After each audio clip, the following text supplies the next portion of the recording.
electromagnetic light and electromagnetic wave, and what is the amount of what is the visible wavelength range that we are seeing. And X-rays, radio waves, gamma rays are all not visible to us from the Earth. So to look at these X-rays and gamma rays, which are high energy X-rays, high energy rays, we have to go beyond the atmosphere, go to the upper atmosphere, and that can be studied only using satellites, which are in outer space. So my work is related to X-rays, and what is the source of these X-rays is usually they are powered by compact objects. These compact objects can be either white dwarfs, neutron stars, or black holes. Only these compact objects can power such high energy events which result in X-rays or gamma rays.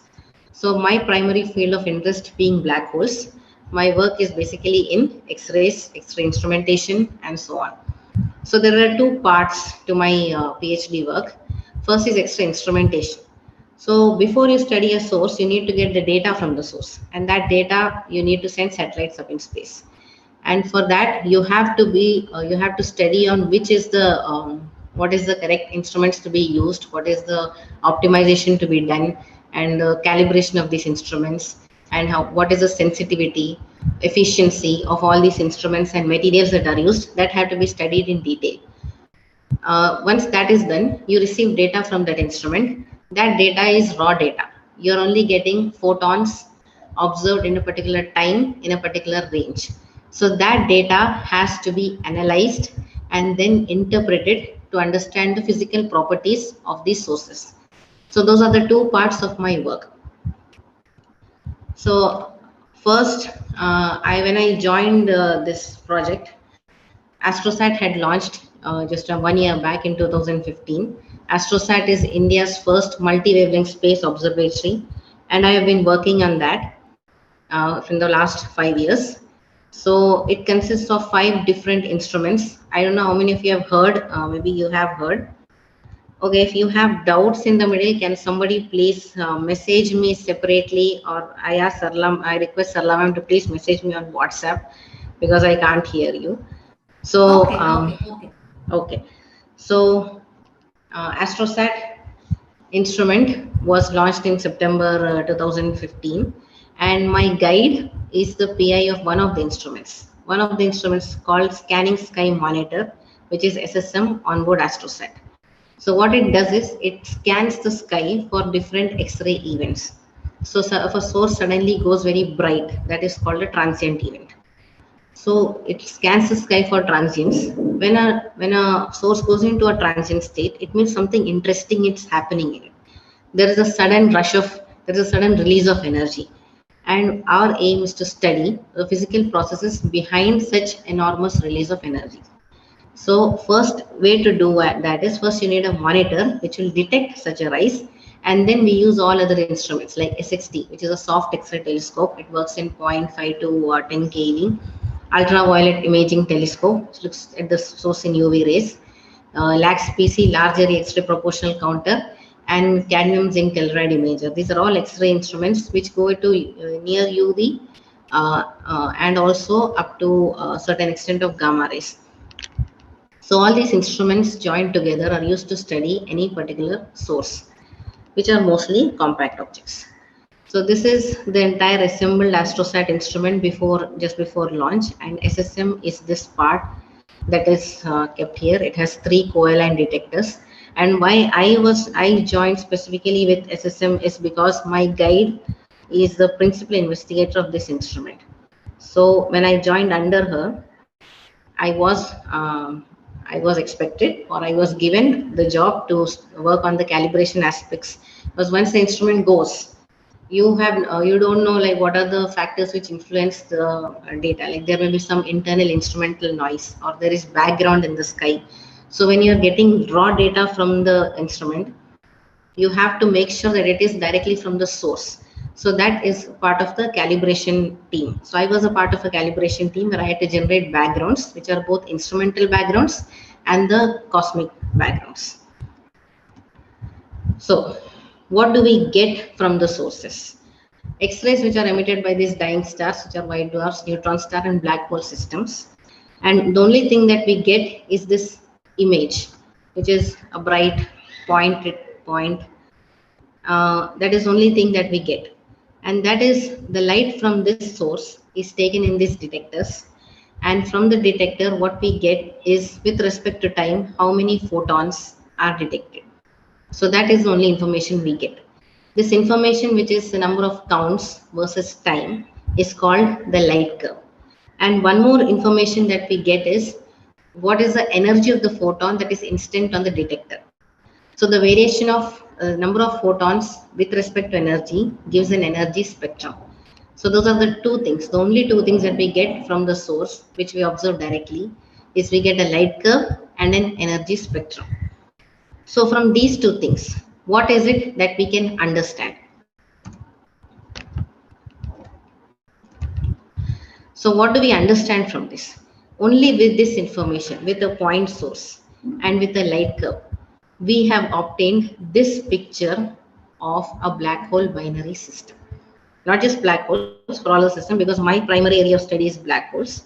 So uh, this uh, this is the picture that we have obtained based on only this information. That is the interesting part. We can't see any of this. So what we say is at the center of this is called an accretion disk. The disk-like structure, it is called an accretion disk. At the center, there is a black hole. And this is the donor star, a companion star, which is a normal star. So this normal star donates matter and that is accreted onto the black hole. This matter gets heated up to high temperatures, so the order of 10 power 7 Kelvin, and then it gives light in X-rays, which is what we are observing from these systems. So what we are observing is not light directly from black holes. What we are observing is light close to the black hole from the accretion disk and parts closer to it. So what is there closer to it is still not understood. It depends on the black hole mass, spin, and other characteristics. Then sometimes there is also an ejection of jet. This is called a jet ejection, which happens when it undergoes a transition from one state to another state. So all this information we were able to understand just from looking at the light curves and spectra. So to get more and more information, what astronomers do is that we build instruments with with better sensitivity, with more efficiency, with more large area or large field of view, so that we can collect as many photons as possible. And then that can be used to understand the physics behind these objects. What is it that gives rise? Why is it that it suddenly goes into outburst? Why is it that then it goes into quiescence? Why does it continue? Why does it recur in scales of like days, or some of them go dormant for years? Why does that happen? So all these questions are answered based on these studies, the light curves and the energy spectra, and that is a part of what I am doing. So this is a summary of my research. So what I do is generating, like I've already mentioned, I generate background templates to isolate the source of interest. Like when you look at a particular field of view, you're only looking at a point source. So there may be other point sources in that same field of view, especially when you're considering a scanning monitor. It has a large field of view, so you'll have a lot of sources. So how do you understand, or how do you isolate light from one particular source in such a large field of view? So that is why you need background templates. The background, which is the sky background, the instrumental background, and all the other sources in the FOV. So all these things together, generating background templates was one of my jobs. Then second thing is perform spectrotemporal analysis of black hole binary systems. And from there we can estimate their mass, spin, and accretion geometry. Accretion geometry is like I have shown you an image of this accretion disk, but of course there is lot. It is very dynamic. Like in different states, this disk can move farther away from the compact object, or it can go closer, or it can be puffed up. So there are various theories. So that is comes under accretion geometry because nobody exactly knows how it works. So estimation of mass and spin of the black holes and the accretion geometry of the black hole systems is the second part on which a lot of X-ray astronomers are working. And then based on the properties that we get, are we able to categorize them into different systems? Like if a few sources have similar properties, can we put them in one category? And can they be studied together as a group? Like there are black hole binary candidates. In that there are soft X-ray transients, there are low hard X-ray transients, There are sources which undergo failed outbursts only, or there are low mass objects. So all these things, can they be categorized into different sections, and can they be studied together or separately, is another topic of what is my research. And based on that, based on the behavior, based on the light curves, can we predict when is the next outburst going to be, or when is the next event that is going to happen? Can that be predicted? So this is the complete summary of my research. So currently I have published a few papers in international and national journals on this topic, both the instrument and the spectral analysis. Two more are under review, and hopefully that will also get accepted. So I am also continuing in the similar field of work, where there are, because many sources. Just confirmed black hole binary candidates, there are almost more than 30 candidates. So there is enough work for everybody to do, and they keep going into outburst, either at least once in 2 years, or once in a year, or maybe once in 12 years. But all sources keep going into outburst, and all of them show different behavior every time. So there is enough research work for everybody to go through, and nobody is stepping on anybody's toes. So that is the beauty of this field, that there is a lot of work for everyone to do, and especially with data coming from Astrosat. Astrosat is an Indian instrument, and what happens is mostly people use data from like the instrument team gives grants to people to do research on that particular data. So Astrosat also has some, is also taking some JRFs in that way, where you can use Astrosat data and do research on sources. And there is a lot of data available which still has to be looked into. No, there are no students to look at that data. So I hope that many of you, or at least some of you, at least will join this research and look at this data and add to our knowledge and understanding of black hole binary systems in the galaxy. So that is a summary of my research. So this was the first part of my talk. So before I come to the second part of my talk, let me see if, okay.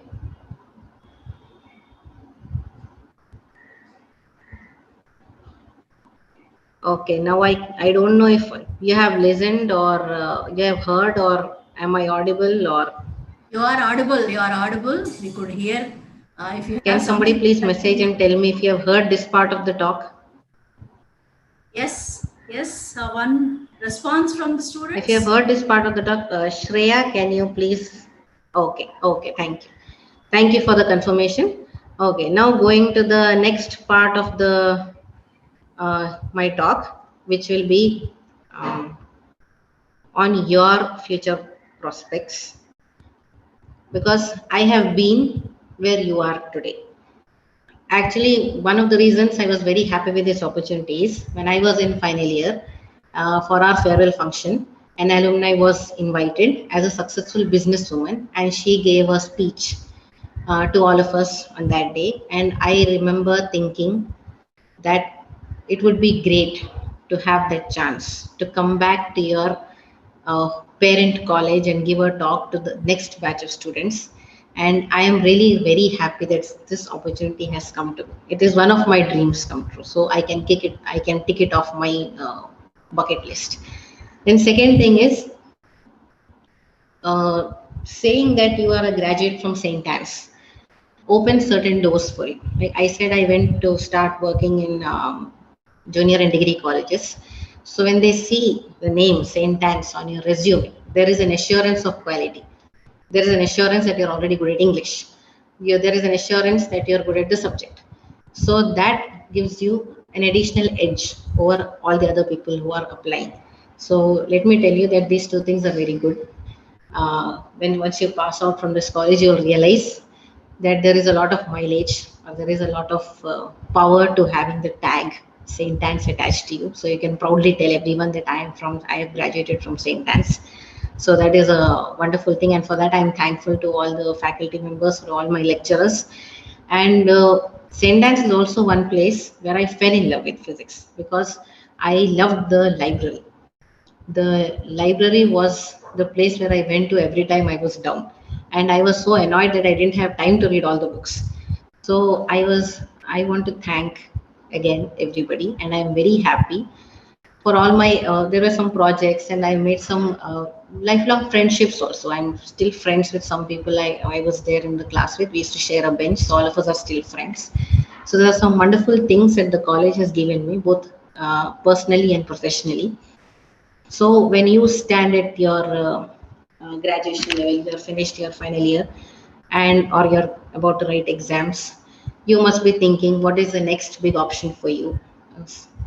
Because up to graduation is like everybody takes it for granted. Okay, you will do your graduation anyways, but what next? So there are two options in front of you. One is you can either go for higher studies or you can start working. So if you go for higher studies, you may also have a concern, okay, which course should I take? Where should I study? And how much time can I dedicate to my studies? Or do I have am I financially sound enough to pursue that studies? So for some of you, it may be a concern. For some of you, it is not. So if it is not a concern for you, all very good. But if it is, but it may be a concern for some people. So these are all the doubts that we have. Then second thing is, if you decide to go for a job immediately after graduation, the earlier 10th class was the basic education. So as the time has progressed, graduation has become the new 10th class. So for whatever job you need to do, you definitely need to have a graduation. So only with graduation, I feel that it is not sufficient to edge your way past others in a professional field, especially with all the competition. But it is my personal point of view. So I would encourage all of you to take one more, either a professional course or go for higher studies, at least one more, at least masters or some other professional courses, so that you can endure the others, because graduation is like the basic minimum requirement for any job. Then second thing is, once you get out of your college life and you start a company, join a company or something, let's say you decide to go for a job, what is a good package, and what are the future prospects? Do I have job security? So all these questions you may have. Some of you may want to start working right away. Some of you may want to go for higher studies. So all these doubts and everything people have. Some of you may already be clear. So if you're already clear with what you want to do, very good. But I hope you will keep an open mind. And because I have gone this path and I've seen many people being successful in this path, I will suggest that at this stage, going for some form of higher studies may be slightly better. So when I say higher studies, I can't tell you about all the experiences that other people have. There are other courses, there are other things that can be done. But I have gone in a Masters of Physics level. So I can tell you my experiences from degree to where I am now, what all can be done or what all had to be done, and what are the future prospects for you, what are the job opportunities that I'll be talking about in the remaining part of this talk. So first thing is, after you finish your degree, you have to write some entrance examinations, assuming that you have decided to go into physics, which is the right decision. If you have decided to go into masters in physics, then the first stage is you have to write an entrance exam. And some universities accept other national level exams like IIT JAM or Banaras in the universities exams and all. They consider those marks, but mostly universities have different exams, individual exams. Like Osmania has its own exam, Hyderabad Central University. So all of them have their own exams. So you first write these exams and you qualify it. Then once that is done, there is you have to choose a specialization before you join, because for each specialization there will be a certain number of seats allotted. Now what is specialization? So when we say physics, we know only we are only scratching at the surface. There are so many branches that are available, and these specializations that I have listed are from Osmania University. And when I was studying, which is like solid state physics, material science, electronics instrumentation, all these things, biophysics, optoelectronics were not there when I was studying. So this was added based on maybe either more faculty or research grants or whatever. These were added. So as in when you go to different universities, you will find different options or different courses or different specializations. So you have to be very careful on what you select. because that will decide on your job prospects in future. So you can, if you are really interested in one specific subject, you can choose any one of them. You have decided, because I was interested already in astronomy. I was waiting for a seat in astronomy or astrophysics. Also, for people who are interested in astronomy, I will suggest please do not take pure astronomy. Please take astrophysics, because astrophysics is more recognized in all other universities as a physics subject. Otherwise, it will create an issue when you start going for physics faculty positions later. Only an MSc in astronomy may not help you. So, in that sense, it is better if you're interested in astronomy, please take astrophysics, especially if it is in Osmania University, based on Osmania University syllabus. Then, second thing is, then if you are not sure on what you want to do, then many universities have this option of pure physics. I don't know if this Osmania has it or not, but many universities have this pure physics option, which considers all the specialization, all the subjects, and only in the fourth semester, that is second year, fourth semester, you will have a project option. Only in that project option, you have to find something which is closer to your field of interest, where you narrow down your field of interest.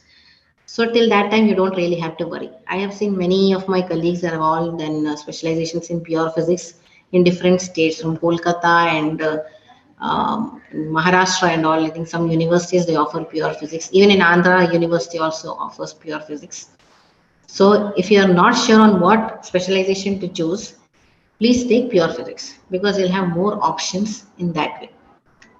And second thing is, whatever physics course you take, whatever specialization you take, computers is essential.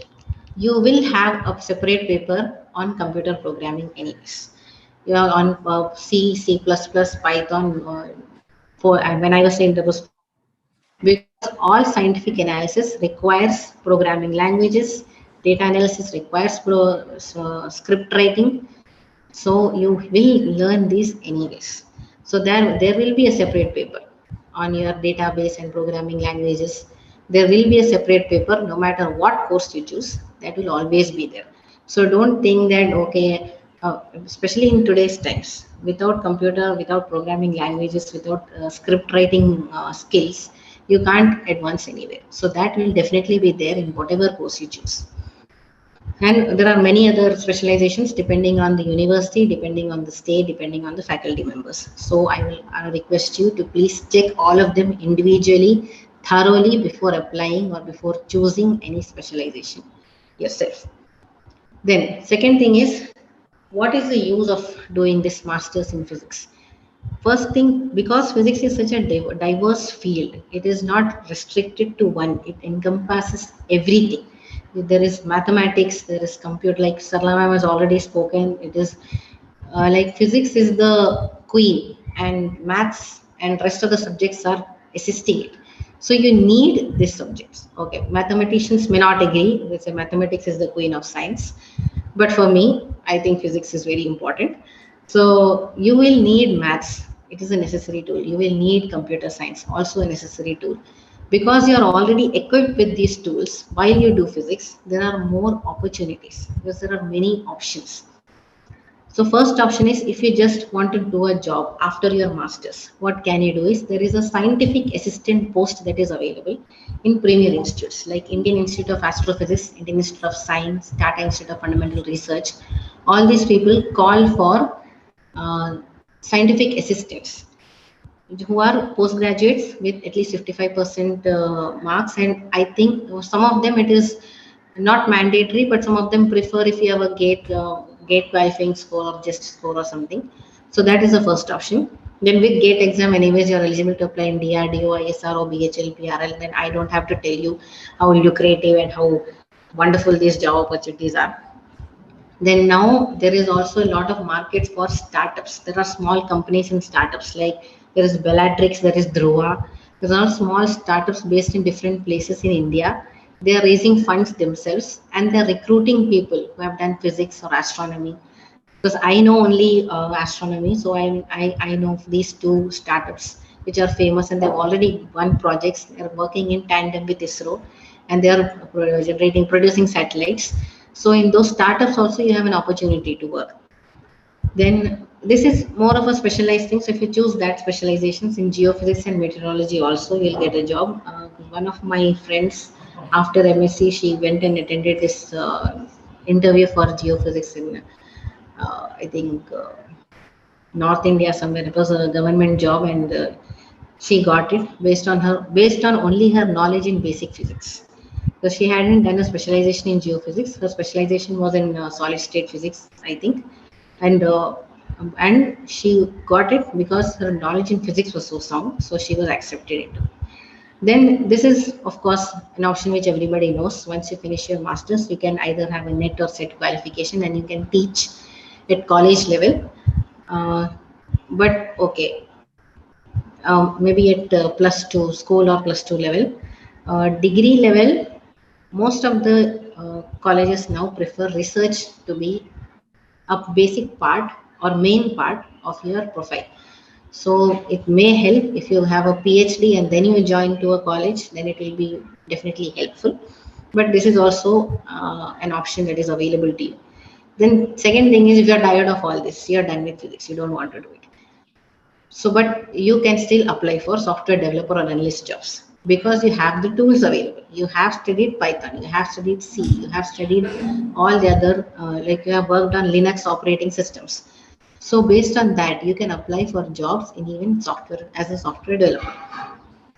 I will not personally prefer it, but that is also an option that is available to you. Then last, again, banking. Again, a completely offbeat job. This those who have done masters are also eligible for probationary officers jobs. If you're tired of everything and you don't want to look at science at all, then maybe that is also an option available to you. You can write that exam and then you can go in that way. But I personally prefer people to come into research. But this is only so that a complete picture can be provided to you. So all these options are available to you, even if you pursue a master's in physics.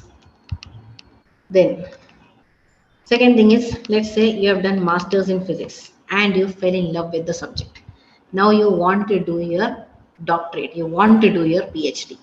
Very good, good for you. So what you should first do is, now it is mandatory that you have to qualify net set, JEST or GATE to get into institutes. Set will only get you into universities, and also the stipend may vary. But if you qualify the other exams like UGC NET or JEST or GATE, then the stipend will be fixed, and no matter where you go, you have to get the same stipend.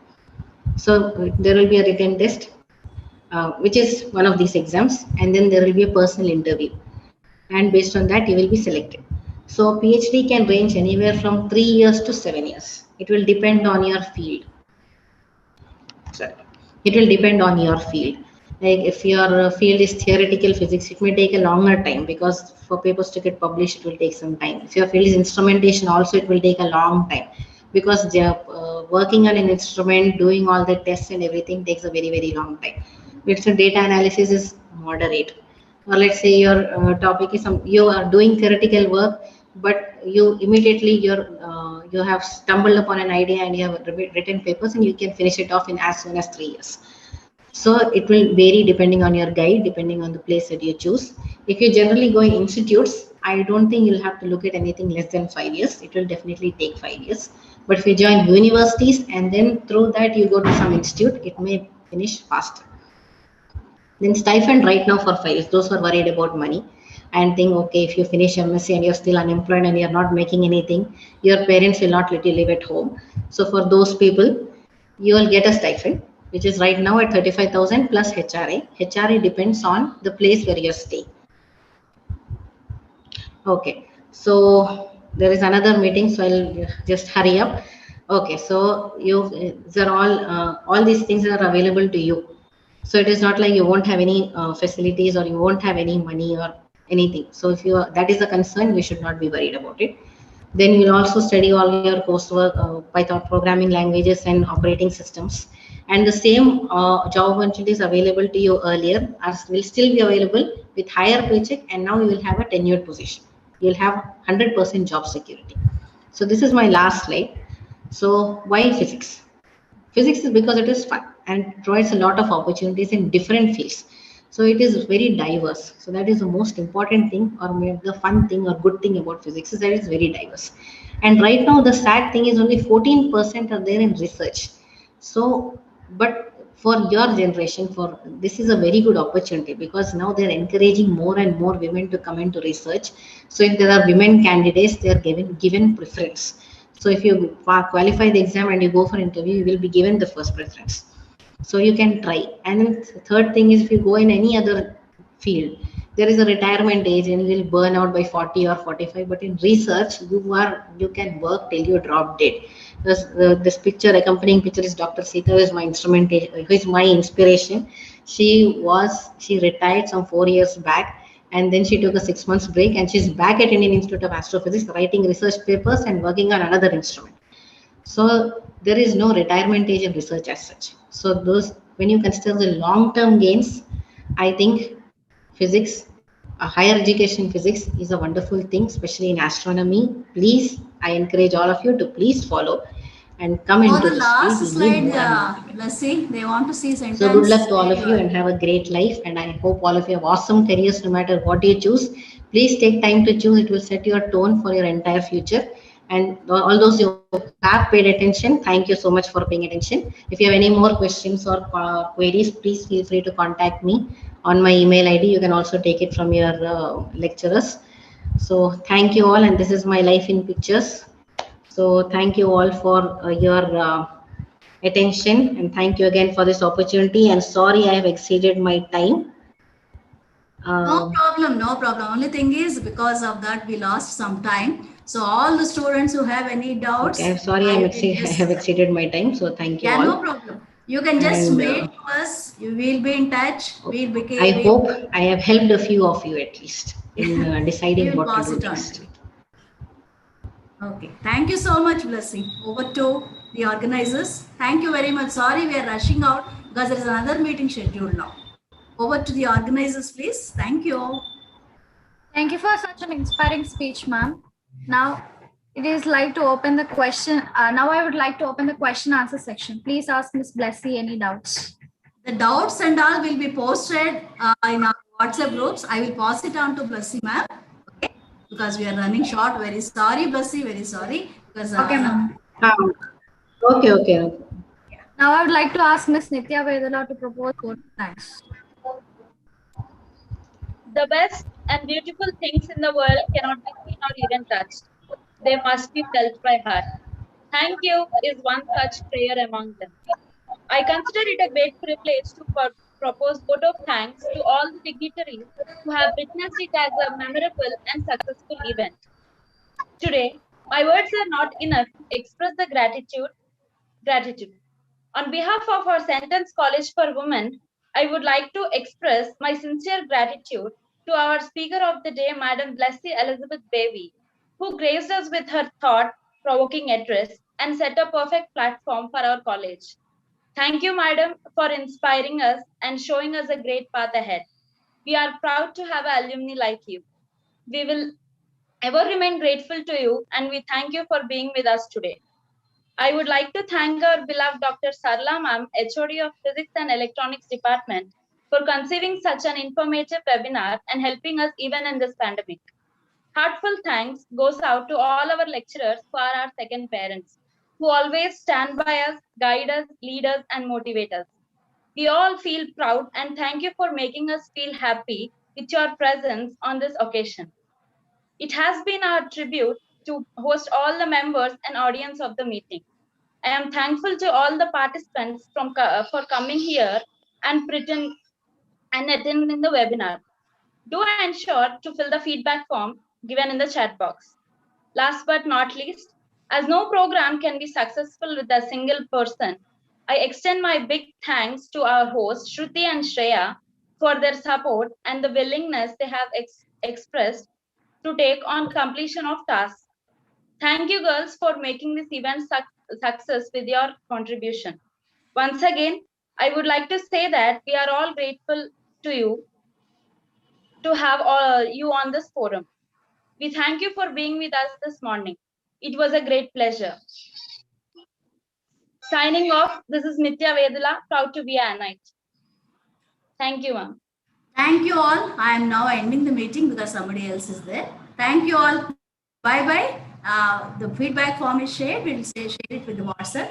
I'll share it with Blessy. Thank you once again, Blessy, from the Department of Physics and Electronics. We are signing off. Thank you all. Thanks all the students who have participated. Hope you will get the benefit derived from this meet. Thank you all, girls. Bye bye. Thank you, ma'am. And all the best for your